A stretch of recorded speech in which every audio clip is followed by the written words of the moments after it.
Hello friends, welcome to the channel. Let's start the today's session. The topic for today is unbalanced transportation problem.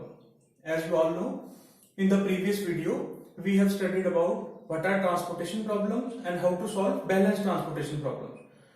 Today, we'll start about unbalanced transportation problems. Let's revise few things. What is transportation problem? You all know.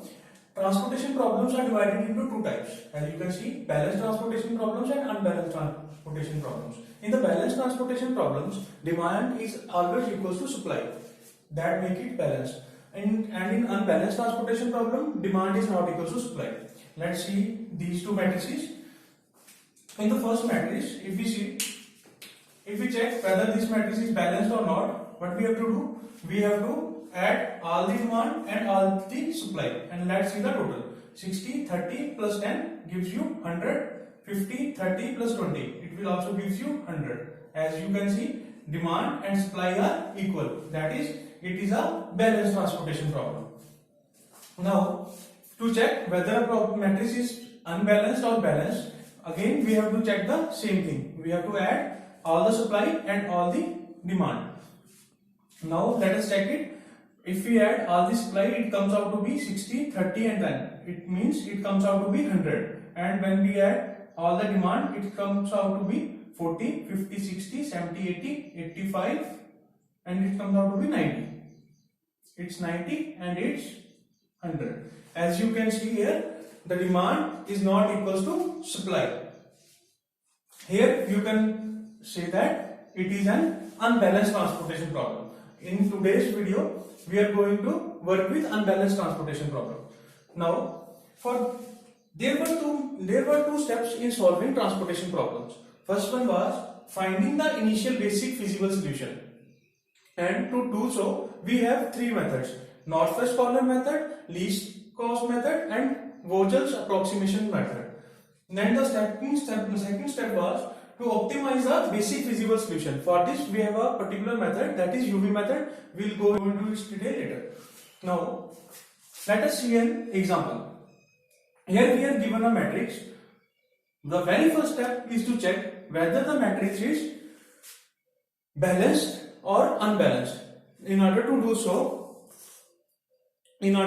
so, we have to check demand and supply.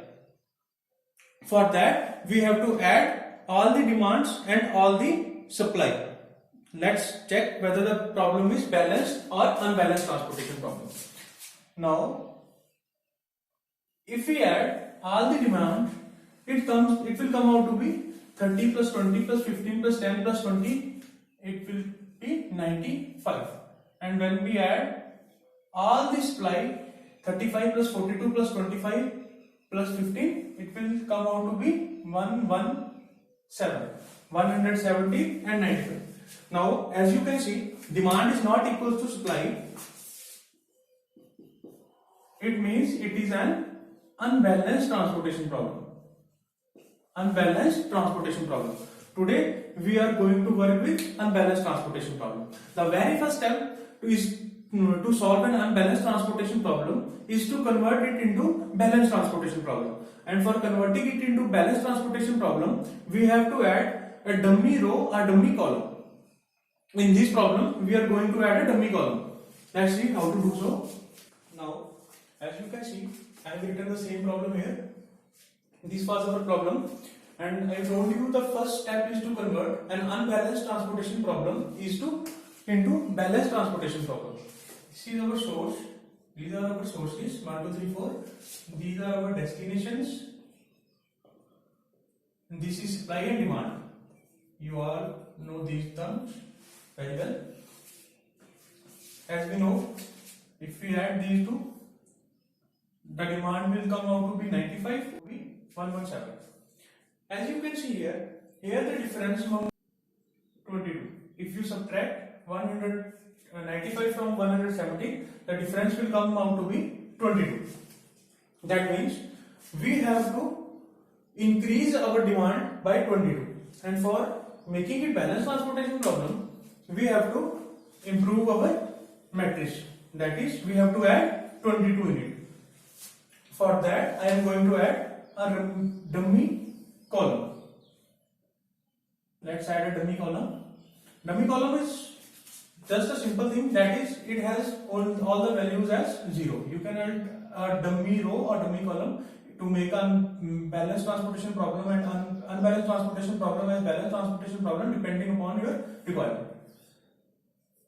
Now I have added a dummy column. As you know, 117 minus 95 will give you 22. Now I will give 22 to this column. Now you add it will come out to be 1170. Now it has become a balanced transportation problem, and we all know how to solve a balanced transportation problem. Let's solve it by using north-west column cell method. Let me write the full form. North-west column cell method.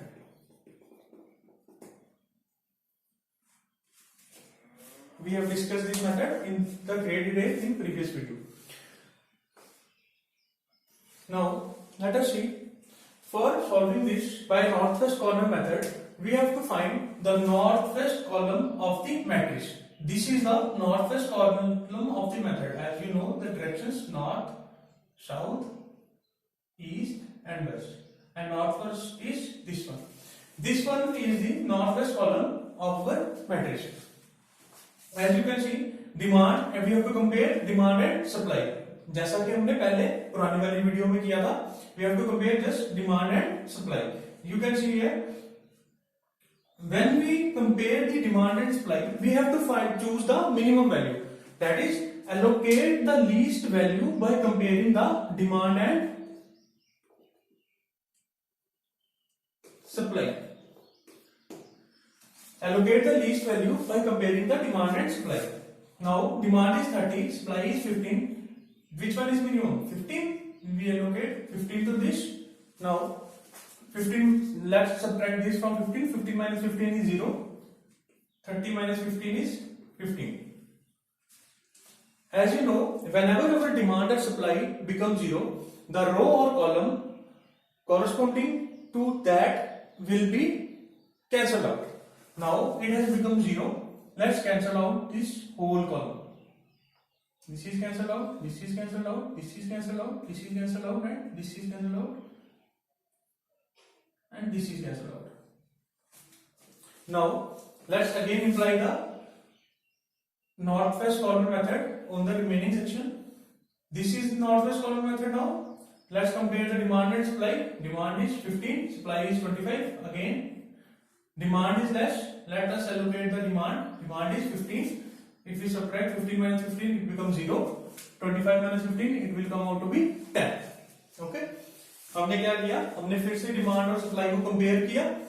अब हमारी demand कम आ रही है किससे? Supply से. जो भी value कम होगी उसको हम पर्टिकुलर सेल को एलोकेट कर देंगे. अब 3 को मैंने 15 एलोकेट कर दिया. ठीक है, ये मैंने कुछ स्टेप्स लिखे हैं, ये काम हम कर रहे हैं बार बार. Allocate the least value by comparing the demand and supply. हमने डिमांड और सप्लाई को कंपेयर किया और जो भी लीस्ट वैल्यू थी वो सेल को एलोकेट कर दी. अब मैंने सेल को 15 एलोकेट कर दिया. 15 minus 15 comes out to be 0 और 25 में से 15 निकालूंगा तो 10 मिलेंगे. ठीक है, अब जैसे ही ये कॉलम, अब आप देखोगे कि ये 0 हो चुका है और जो भी कॉलम या रो 0 हो जाता है उसके कॉरेस्पॉन्डिंग हम सारे एलिमेंट्स को कैंसिल आउट कर देते हैं. ये भी कैंसिल आउट हो गया, ऊपर वाला पहले से ही कैंसिल हो गया. Now let's move further. In the next step, we'll have these elements left. Let's apply same rule to the 9 as it is a northwest corner. Now we can see demand and supply. Compare demand and supply. Now supply is less than demand. Let us allocate supply to this. When we allocate supply to this, it is left with 10 and it is left with 0. Okay. Now when demand or supply element is 0, we cancel out the whole row or column corresponding to it. इसके corresponding अब ये वाली रो आ रही है तो इस सब को मैं cancel out कर दूंगा. ओके, इसको मैंने क्या कर दिया? cancel out कर दिया. Again we have to do the same thing. We have to apply northwest corner method to this. अब मैं northwest corner पे मेरा 2 है और 2 के corresponding 10 और 42. 10 डिमांड है और 42 सप्लाई है. 10 is minimum. 10 मैंने इसको एलोकेट कर दिया ये कैंसिल हो जाएगा, 0 हो जाएगा और ये 32 रह जाएगा। जैसे ये 0 हो जाएगा मैं इसको भी कैंसिल कर दूंगा, इसको भी कैंसिल कर दूंगा। फिर से मैं नॉर्थ वेस्ट कॉर्नर मेथड लगाऊंगा। अब मेरे पास नॉर्थ वेस्ट कॉर्नर पे आ गया 7। अब मैं इसमें से क्या करूंगा, 15 निकाल दूंगा, तो 0 रह जाएगा, इसको मैंने 15 एलोकेट कर दिया और यहाँ पे मेरा रह जाएगा 17। जैसे ये 0 हो जाएगा मैं इसको भी कैंसिल आउट कर दूंगा, इसको भी कैंसिल आउट कर दूंगा। सेम अब हम आगे काम करेंगे। 6 हमारा रह गया यहाँ पे। 6 को 10 और 17 को अगर मैं कंपेयर करूंगा तो 10 मिनिमम है, 10 में से एलोकेट कर दिया और 10 यहाँ से सब्ट्रैक्ट कर दिया, 10 यहाँ से, तो यहाँ पे हमारे पास रह जाएगा सिर्फ 7। और जैसे ये 0 हो जाएगा तो इसको पूरी रो कॉलम को मैं कैंसिल आउट कर दूंगा। सेम गोज विद 5 और 9। अब 5 is the north west corner, तो अब 5 की मैं बात करूं तो यहाँ पे इसको मैं क्या एलोकेट कर दूंगा, 7। ये 0 हो जाएगा और यहाँ पे रह जाएगा 13। अब मैंने 13 एलोकेट कर दिया, यहाँ पे 13 रहेंगे। अब यहाँ पे क्या हो गया, ये 0 हो चुका है तो इसको भी कैंसिल कर दूंगा, इसको भी कैंसिल कर दूंगा। अब मेरे पास रह गए सिर्फ 9 और 0 और यहाँ पे रह गया 35। अब 9 मेरा नॉर्थ वेस्ट कॉर्नर बन रहा है यहाँ पे, इसको मैं 13 एलोकेट कर दूंगा क्योंकि 13 मिनिमम वैल्यू है। 13 में से 13 गई तो 0 रह जाएगा आपके पास। यहाँ से 13 निकालूंगा तो 22 रह जाएगा मेरे पास। As you can see, we have made it balanced transportation problem by adding a dummy column. अब हमारे पास दोनों लास्ट सेल में, मैंने आपको पहले वीडियो में बताया था कि जब भी आप बैलेंस ट्रांसपोर्टेशन प्रॉब्लम को सॉल्व करोगे, जो भी आपके पास लास्ट सेल बचेगा तब आपकी डिमांड और सप्लाई सेम हो जाएगी। अब आप चेक कर सकते हो, हमने बिल्कुल ठीक तरह से इसको सॉल्व किया, हमारी डिमांड और सप्लाई सेम आ रही है। अब मैं इसको 22 एलोकेट कर दूंगा, ये भी 0 हो जाएगा, ये भी 0 हो जाएगा और हमारी पूरी मैट्रिक्स हमने सॉल्व कर दी है। अब दूसरा स्टेप क्या कहता है, नॉर्थ वेस्ट कॉर्नर मेथड का, add the products of all the allocated cell. जितने भी एलोकेटेड सेल है उनके प्रोडक्ट को ऐड कर दो, यानी जितनी एलोकेटेड वैल्यू और सेल वैल्यूज हैं हमारे पास उन सबको ऐड कर दो। चलो इनको ऐड करके देख लेते हैं। पहली रो से शुरू हो जाते हैं। हमारे पास आ गई 15 इंटू 5, इसको हम बोलते हैं टोटल ऑप्टिमाइजेशन कॉस्ट या फिर total cost.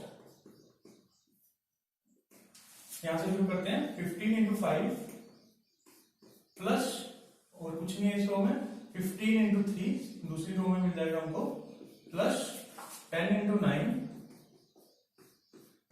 Plus 10 into 10 into 2 plus 15 into 7 plus 10 into 6 plus 7 into 5 plus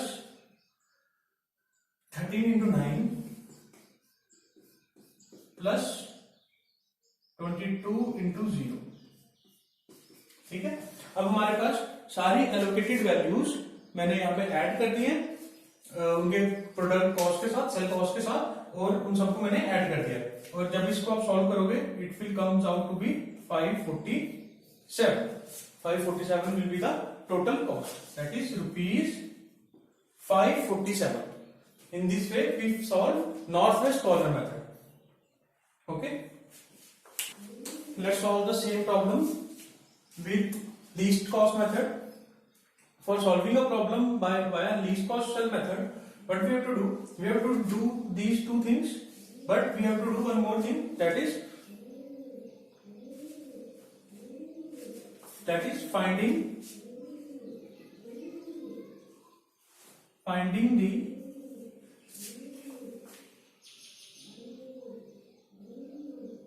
minimum element in cost matrix.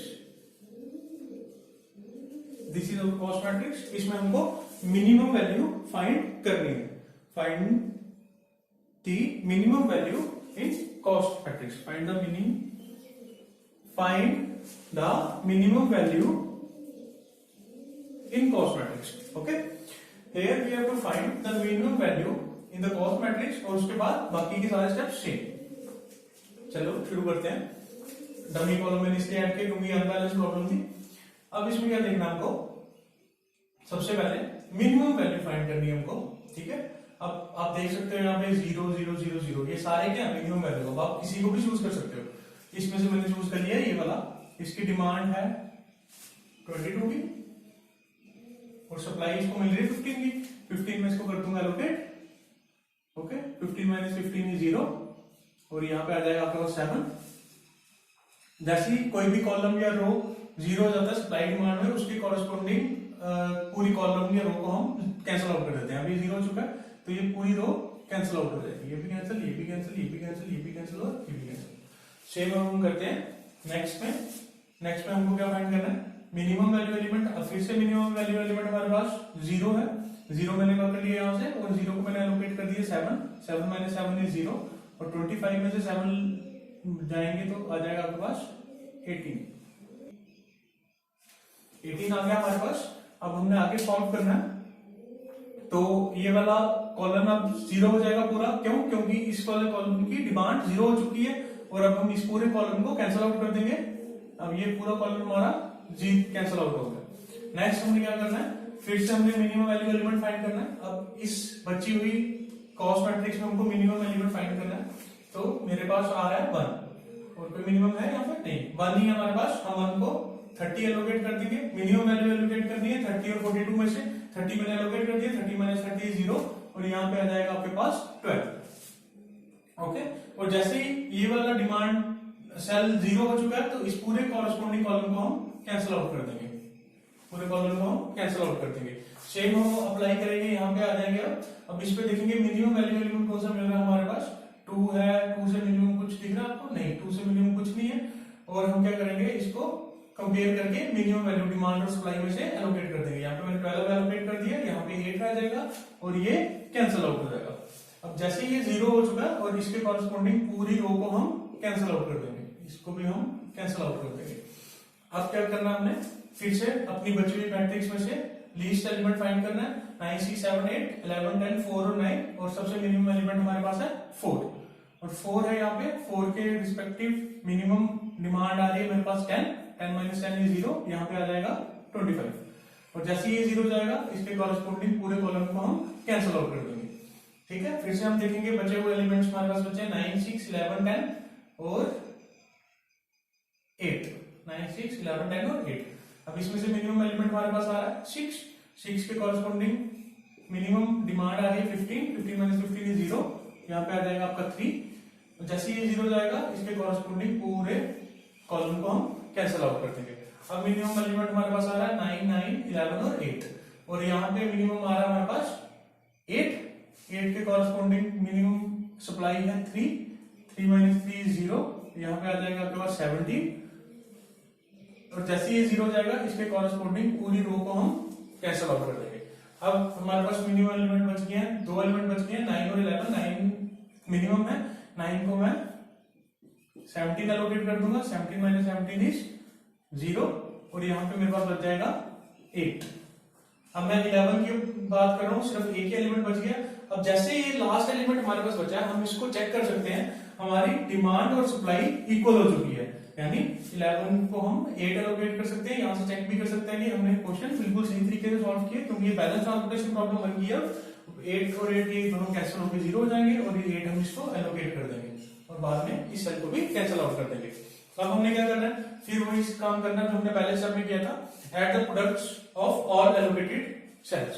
अब जितने भी एलोकेटेड सेल है उनके प्रोडक्ट को हमने ऐड कर देना।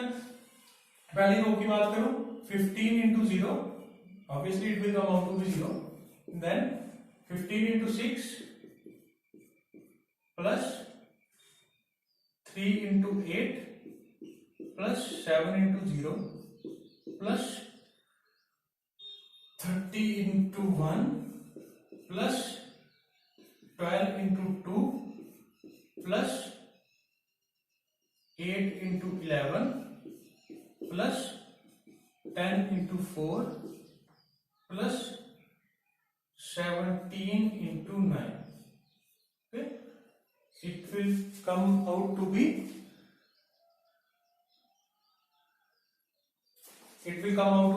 472 rupees. Okay, पिछले वाले में हमारे पास 547 आई थी, यहाँ पे आ गया 472। अब हम लास्ट मेथड देखेंगे जो है हमारा वोचर्स अप्रोक्सीमेशन मेथड, उससे हम सॉल्व करके देखेंगे इस प्रॉब्लम को। Solve the same problem For the sake of simplicity, I have kept this problem same. Let's solve the same problem by Vogel's approximation method. As you all know, we have already done this in the previous video, where we have solved a question of balanced transportation problem by Vogel's approximation method. Okay, these are the steps to solve transportation problem by Vogel's approximation method. In the first step, we have to find out the row difference and column difference. इन सभी का रो difference और column difference find करना हमने. अब रो difference कैसे निकलेगा? सबसे छोटा एलिमेंट और उससे एक बड़ा, इन दोनों का डिफरेंस क्या होगा? रो डिफरेंस और कॉलम डिफरेंस. ओके, यहां से मैंने सबसे छोटा लिया 0 और यहां सबसे बड़ा 1. 1 माइनस 0 इज 1. अब इस सबसे छोटा और उससे एक बड़ा 3 और 0, यहाँ पे आ जाएगा 3 और यहाँ पे आ जाएगा 0 और 2 में से 2 और यहाँ पे आ जाएगा सबसे छोटा 0 और उससे बड़ा है हमारे पास 0 और उससे बड़ा है हमारे पास 4. ओके, ये सप्लाई है, ये डिमांड है. ओके, ये रो डिफरेंस और कॉलम डिफरेंस. इन रो डिफरेंस और कॉलम डिफरेंस को ही हम पेनल्टीज भी बोलते हैं. याद रखिएगा, रो डिफरेंस और कॉलम डिफरेंस को ही हम पेनल्टीज भी बोलते हैं. ठीक है, अब नेक्स्ट हम देखते हैं कॉलम डिफरेंस. देख लेते हैं. रो डिफरेंस हमने देख लिया. कॉलम डिफरेंस सबसे मिनिमम वैल्यू है यहाँ पे 3 और उससे बड़ी है 4. 4 माइनस 3 इज 1 और सबसे मिनिमम वैल्यू है 1 और उससे बड़ी है 2. 2 माइनस 1 इज 1. यहाँ पे देख लेते हैं सबसे मिनिमम वैल्यू है 6 और उससे एक बड़ी है 7. 7 माइनस 6 इज 1. यहाँ पे देख लेते हैं 4 और 6 और यहाँ पे आ जाएगी 4. 6 माइनस 4 इज 2. यहाँ पे देख लेते हैं 5 और 5, ये आ जाएगी 0 और यहाँ पे 0 माइनस 0 इज 0. ओके, ये हमारे पास क्या आ गई? Find out the row difference and column difference हमने निकाल लिया. ठीक है, नेक्स्ट स्टेप हमारे पास आता है select the maximum value among row difference and column difference. Maximum value row difference और कॉलम डिफरेंस में से हमने चूज करनी है. अब यहाँ पे सबसे मैक्सिमम वैल्यू 2 है, यहाँ पे 4 2, यहाँ पे ये मिल गई हमको क्या? सबसे मैक्सिमम वैल्यू. सबसे मैक्सिमम वैल्यू हमको मिल गई 4. अब हमने काम किस में रो में करना है? इस रो में काम करना है. क्यों? क्योंकि हमको मैक्सिमम वैल्यू कहाँ मिली है? यहाँ पे मिली है. और मेथड हमारा बोल रहा है select the maximum value among row difference and column difference. Identify the cell for allocation which has least cost in that row और कॉलम. अब इस रो में हमको वो सेल आइडेंटिफाई करना है जिसकी लीस्ट कॉस्ट है पूरी रो में. लीस्ट कॉस्ट वाली वैल्यू को हमने सिलेक्ट कर लेना. अब यहाँ पे लीस्ट कॉस्ट किसकी है? सबसे लीस्ट कॉस्ट 0 की है. अब मैं 0 को सिलेक्ट कर लूंगा. अब आगे नेक्स्ट सब कुछ सेम, हमने एलोकेट करना है value according to demand and supply. अब डिमांड देखो 22 है और सप्लाई यहाँ पे 35 है और यहाँ पे मैंने 22 इसको एलोकेट कर दिया. 22 माइनस 22 इज 0 और यहाँ पे रह जाएगा आपके पास 13. ओके, फिर नेक्स्ट हमने क्या करना है? जो भी हमारी डिमांड और सप्लाई कॉलम में से कुछ भी चीज जब 0 हो जाती है तो उसके कॉरस्पॉन्डिंग हम पूरी रो को 0 कर देते हैं. अब हमारी जैसे डिमांड 0 होगी, अब इसमें से हम कुछ कर ही नहीं सकते, किसी को एलोकेट कर ही नहीं सकते, तो इसलिए हम सबको क्या कर देंगे? कैंसिल आउट कर देंगे. ये सारा मैंने क्या कर दिया? कैंसिल आउट कर दिया. ओके, नेक्स्ट स्टेप में जाने के लिए फिर से हमको क्या कैलकुलेट करना है? फिर से हमको कॉलम डिफरेंस और रो डिफरेंस कैलकुलेट करना है. मेरे पास पेज थोड़ी कम है, मैं अब इस फॉर्मूले को रेज कर रहा हूं. हम सबने ये पहले भी पढ़ा हुआ है और अब हम इसको इंप्लीमेंट करेंगे सिर्फ.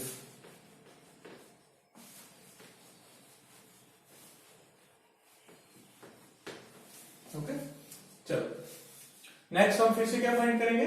रो डिफरेंस और कॉलम डिफरेंस. अब मैं रो डिफरेंस की बात करूं तो यहाँ पे ये वाली कॉलम कैंसिल आउट हो चुका है, तो अभी इनमें से रो डिफरेंस फाइंड करेंगे. हम सबसे मिनिमम 1 और उससे बड़ा 5. यहाँ पे आ जाएगा 4. यहाँ पे देखें सबसे मिनिमम 3 और उससे बड़ा 6. यहाँ पे आ जाएगा 3. यहाँ पे बात करूं यहाँ सबसे मिनिमम 2 और उससे बड़ा 4. यहाँ पे आ जाएगा 2. और यहाँ पे बात करूं यहाँ पे सबसे मिनिमम 4 है और उससे बड़ा 7. 7 माइनस 4 इज 3. अब कॉलम डिफरेंस की बात करूं, कॉलम डिफरेंस यहाँ पे 5 सबसे मिनिमम है 3 और उससे बड़ा है 4. यहाँ पे 1 ही आएगा. 4 माइनस 3 इज 1. यहाँ की बात करूं तो यहाँ पे भी 1 आने वाला है. क्यों? 1 और 2 है. 2 माइनस 1 इज 1. और यहाँ पे भी हमारे पास 1 ही आएगा. क्यों? यहाँ पे सबसे मिनिमम 6 और उससे बड़ा 7. 7 माइनस 6 इज 1. यहाँ पे भी बात करूं तो 2 ही आएगा. सबसे मिनिमम 4 और 4 से बड़ा 6. 6 माइनस 4 इज 2. यहाँ पे बात करूं 5 माइनस 5 0 ही रहेगा और ये वाला तो कैंसिल आउट हो चुकी है पूरी पूरी. अब इसमें और इसमें सबसे मैक्सिमम वैल्यू हमको फाइंड करनी है. सबसे मैक्सिमम वैल्यू क्या आएगी हमारे पास? सबसे मैक्सिमम वैल्यू यहाँ पे दिख रही है हमको 4. अब मैं इस 4 को सिलेक्ट कर लूंगा, यानी अब इस रो में मुझे मिनिमम वैल्यू फाइंड सिलेक्ट करनी है, मिनिमम सेल वैल्यू हमको सिलेक्ट करनी है। अब यहाँ पे मिनिमम सेल वैल्यू कौन सी आ रही है, 1 1 को मैं सिलेक्ट कर लूंगा, 1 के कॉरेस्पॉन्डिंग डिमांड सप्लाई को चेक करूंगा, डिमांड 20 है, सप्लाई 15 है, तो मैं इसको क्या एलोकेट कर दूंगा, 15 एलोकेट कर दूंगा, 15 माइनस 15 इज 0 और यहाँ पे रह जाएगा 5। ओके, जैसे ये एलिमेंट 0 हो जाएगा, इसके कॉरेस्पॉन्डिंग पूरी रो को कैंसिल आउट कर देंगे, कैंसिल आउट कर देंगे, कैंसिल आउट कर देंगे, कैंसिल आउट कर देंगे। ओके, ये भी कैंसिल आउट हो गया। अब फिर से हमको क्या करना है, अपना रो डिफरेंस और कॉलम डिफरेंस फाइंड करना है। यहाँ पे तो कुछ बचा नहीं, तो यहाँ पे कॉलम डिफरेंस और रो डिफरेंस कुछ नहीं आएगा। यहाँ की बात करें, सबसे छोटा है 3 और उससे बड़ा एलिमेंट है हमारे पास 6, 6 माइनस 3 इज 3। और यहाँ की बात करूं तो सबसे छोटा है 2, उससे बड़ा 4, 4 माइनस 2 इज 2। यहाँ की बात करूं तो यहाँ पे आ जाएगा हमारे पास 4 सबसे छोटा, उससे बड़ा 7, यहाँ पे 3 का डिफरेंस आ जाएगा। सेम अब हमको क्या करना है, कॉलम डिफरेंस फाइंड करना है। कॉलम डिफरेंस फाइंड करने के लिए थोड़ी स्पेस 1 2 0 1 1 1 2 0। अब हमने कॉलम डिफरेंस फाइंड करना है। कॉलम डिफरेंस फाइंड करने के लिए फिर से 3 और 4, यहाँ पे 1 ही आएगा। और यहाँ की बात करूं तो सबसे छोटा एलिमेंट 2 और उससे बड़ा 9, यहाँ पे आ जाएगा 7।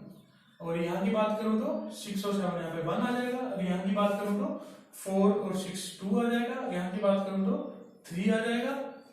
और वहां पे हमने पहले ही फाइंड कर लिया और ये पहले से कैंसिल आउट हो चुका है। अब हमने क्या, इन दोनों में से, इसमें से और इसमें से मैक्सिमम वैल्यू देखनी है। मैक्सिमम वैल्यू हमारे पास क्या है, 7। अब मैं ये वाला कॉलम सेलेक्ट कर लूंगा और इसके बाद मैं डिमांड और सप्लाई को चेक करूंगा। मिनिमम वैल्यू 2 है, 2 के कॉरेस्पॉन्डिंग यहाँ पे आके मेरे पास डिमांड कम है, 5 एलोकेट कर दिए तो ये 0 हो जाएगा और यहाँ पे रह जाएगा 37।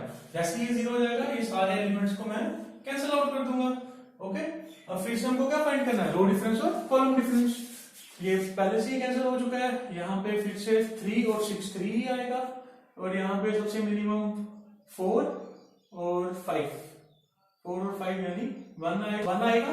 और उसके बाद नेक्स्ट में हम देखेंगे तो 4 और 7 यहाँ पे आ जाएगा 3। ओके, सेम अब हम कॉलम डिफरेंस फाइंड कर लेते हैं। 3 और 4 1, सबसे मिनिमम यहाँ पे तो कैंसिल आउट हो चुकी है पूरा का पूरा कॉलम। फिर यहाँ पे देख लेते हैं 6 और 7, यहाँ पे भी 1, यहाँ पे भी 4 और 6, यहाँ पे 2, यहाँ पे 5 और 8, यहाँ पे 3 मिल जाएगा और ये तो कैंसिल आउट हो चुका है पहले से ही। तो अब इसके बाद में क्या फाइंड करना है, इसमें और इसमें मैक्सिमम वैल्यू। अब 3 3 3 ये टाई है, आप कुछ भी चूज कर सकते हो, मैं फर्स्ट 3 को चूज कर रहा हूँ। अब 3 के कॉरेस्पॉन्डिंग ये रो आ रही है, इसमें हमने सबसे मिनिमम वैल्यू फाइंड करनी है। सबसे मिनिमम वैल्यू यहाँ पे है 3 की।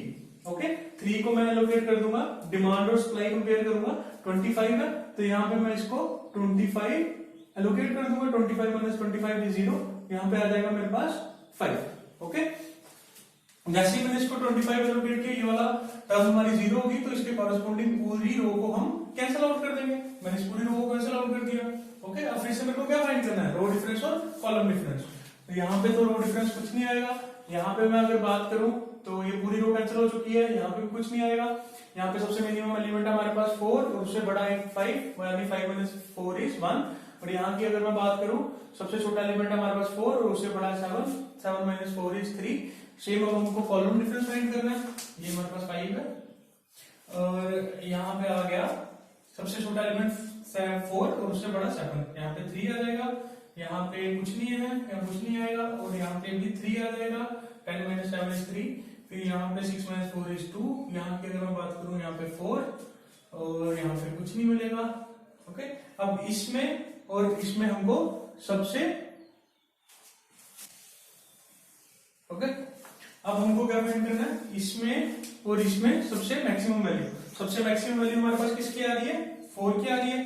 अब 4 में क्या करूंगा, 4 वाला ये वाला कॉलम आ रहा है मेरे पास, इसमें मैं देखूंगा कि सबसे मिनिमम वैल्यू कौन सी है। सबसे मिनिमम वैल्यू 5 है। 5 और 20 और 37 को कंपेयर करूंगा। 20 छोटा है, 20 को एलोकेट कर दिया, 20 माइनस 20 0, यहाँ पे रह जाएगा आपका 17। और जब ये 0 जाएगा तो ये दोनों कैंसिल आउट हो जाएंगे। और फिर से मैं क्या फाइंड करूंगा, फिर से मैं रो डिफरेंस और कॉलम डिफरेंस फाइंड करूंगा। यहाँ पे मैं रो डिफरेंस और कॉलम डिफरेंस फाइंड कर रहा हूँ फिर से। तो यहाँ पे 7 माइनस 4 इज 3, ये कैंसिल आउट है, यहाँ पे कुछ नहीं आएगा। फिर यहाँ पे वापस 3 आएगा, यहाँ पे 6 - 4 = 2, अगेन 2 आ जाएगा, फिर ये कैंसिल आउट हो चुका है, यहाँ पे कुछ नहीं आएगा, यहाँ पे पहले कैंसिल आउट हो चुका है, यहाँ पे कुछ नहीं आएगा। अब फिर से मुझे रो डिफरेंस कैलकुलेट करना है, तो रो डिफरेंस कैलकुलेट करूंगा, यहाँ कुछ नहीं है, यहाँ कुछ नहीं है, यहाँ पे हमारे पास बचे हैं 4 और 6, यहाँ पे आ जाएगा 2। ओके, यहाँ पे बचे हमारे पास सबसे मिनिमम 4 और उससे बड़ा 7, यहाँ पे आ जाएगा 3। ओके, अब हमारे पास फिर से टाई हो रहा है 3, 3 और 3। अब मैं फिर से पहले वाला 3 को चूज कर लूंगा। अब इसके एलोकेट सबसे मिनिमम वैल्यू कौन सी है मेरे पास? 4 को मैं सेलेक्ट कर लूंगा और 4 यहाँ पे इसकी डिमांड और सप्लाई को कंपेयर कर लूंगा। 10 इज मिनिमम, डिमांड कम है, तो मैं इसको 10 एलोकेट कर दूंगा और यहाँ पे रह जाएंगे 3, यहाँ पे रह जाएंगे 0। जैसे ही 0 जाएगा तो इस पूरे कॉलम को मैं कैंसिल आउट कर दूंगा। फिर से नेक्स्ट स्टेप हमको क्या कैलकुलेट करना है? रो डिफरेंस और कॉलम डिफरेंस। रो डिफरेंस और कॉलम डिफरेंस, यहाँ पे 3 आ जाएगा, 4 7 - 4 = 3, यहाँ पे कुछ नहीं आएगा, 10 - 7 = 3, यहाँ पे 3 आएगा और अब ये कैंसिल आउट हो चुका है, ये भी कैंसिल आउट हो चुका है, ये भी कैंसिल आउट हो चुका है। और यहाँ पे भी अगर मैं बात करूँ तो ये आ जाएगा आपके पास, कुछ नहीं है, यहाँ पे कुछ नहीं है, सबसे मिनिमम वैल्यू 4 और उससे बड़ी हमारे पास 7, यहाँ पे आ जाएगा 3। यहाँ पे बात करूँ तो सबसे मिनिमम वैल्यू है 7 और 10, यहाँ पे भी 3 3 3 3 3। अब आपकी मर्जी है, आप कुछ भी चूज कर लो। मैंने ये वाला 3 चूज कर लिया। इसमें सबसे मिनिमम वैल्यू किसकी है? सबसे मिनिमम वैल्यू है 4 की। अब 4 के कॉरेस्पॉन्डिंग 5 डिमांड है और 17 सप्लाई है। यहाँ पे मैंने 5 एलोकेट कर दिया, ये 0 हो जाएगा और यहाँ पे रह जाएगा आपके पास 12, 0 और 12, ये वाला 0 हो जाएगा, तो ये हम कैंसिल आउट कर देंगे। यहाँ पे नेक्स्ट हम फिर से ये कैलकुलेट करेंगे अपना रो डिफरेंस और कॉलम डिफरेंस। ये तब तक करते जाना जब तक हमारी पूरी कॉस्ट मैट्रिक्स खत्म नहीं हो जाती है, कैंसिल आउट नहीं हो जाती है। अब फिर से हमें क्या देखना है? यहाँ पे रो डिफरेंस और कॉलम डिफरेंस। यहाँ पे हमारे पास एलिमेंट्स कौन से बचे हैं? एक 7 10 बचा है, बस ये बचा है, तो इसको देखने की जरूरत नहीं है, हमारे पास 3 ही आने वाला है। 3 हाईएस्ट आएगा, तो इसमें से मिनिमम वैल्यू का हमारे पास 7 को मैं एलोकेट कर दूंगा 15 और यहाँ पे मेरे पास 12 है, सॉरी 15 और 12 में से मिनिमम है 12, मैं इसको 12 एलोकेट कर दूंगा, 12 कैंसिल हो जाएगा 0 और यहाँ पे रह जाएंगे 3 और ये पूरी की पूरी रो कैंसिल आउट हो जाएगी। सिर्फ ये एलिमेंट बचा, इसको भी कैंसिल आउट कर दिया। अब जैसे कि हम जानते हैं, जब हम बैलेंस ट्रांसपोर्टेशन प्रॉब्लम सॉल्व कर रहे हैं, ओके, ये अनबैलेंस थी, इसमें मैंने डमी कॉलम ऐड किया, उसको बैलेंस बना दिया। जब भी हम बैलेंस ट्रांसपोर्टेशन प्रॉब्लम सॉल्व करेंगे, लास्ट स्टेप में हमको क्या लगेगा? हमेशा जो लास्ट एलिमेंट होगा उसकी डिमांड और सप्लाई क्या आने वाली है? सेम आने वाली है। देखो यहाँ पे भी 3 है, यहाँ पे भी 3 है, मतलब हमने क्वेश्चन अपना बिल्कुल सही तरीके से सॉल्व कर लिया। अब हमने क्या करना है? इसको 3 एलोकेट कर देना, यहाँ पे भी 0 हो जाएगा, यहाँ पे भी 0 हो जाएगा, 3 इसको एलोकेट कर दिया तो ये भी कैंसिल आउट हो जाएगा। पूरी कॉस्ट मैट्रिक्स हमने कैंसिल आउट कर दी है। ओके, अब हम क्या कैलकुलेट कर लेते हैं? टोटल कॉस्ट कैलकुलेट कर लेते हैं। यहाँ पे थोड़ी space,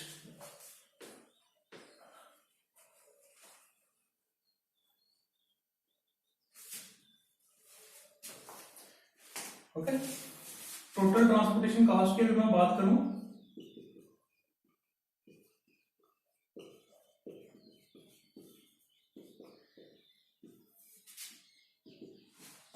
total transportation cost calculate करने के लिए हमको सारी एलोकेशंस के प्रोडक्ट कर लेना है।